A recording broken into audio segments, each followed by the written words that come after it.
अरे नहीं भाई साहब, ये क्या। यहाँ पर तीन लेडीज की कार रेस हो रही है। क्या आप सब बता सकते हो इन तीनों में से कार रेस कौन जीतेगी?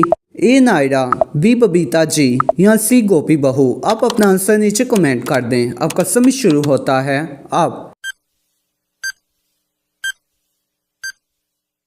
सही आंसर जानने से पहले अगर आप भी अपनी माँ से प्यार करते हो तो वीडियो को लाइक और चैनल को सब्सक्राइब करके दुनिया को बता दो कि इंडियंस अपनी माँ से कितना प्यार करते हैं। दोस्तों मुझे लगता है इसका सही आंसर ए है, क्योंकि अगर आप बी और सी की कार के टायर्स को ध्यान से देखोगे तो वो पंचर हैं।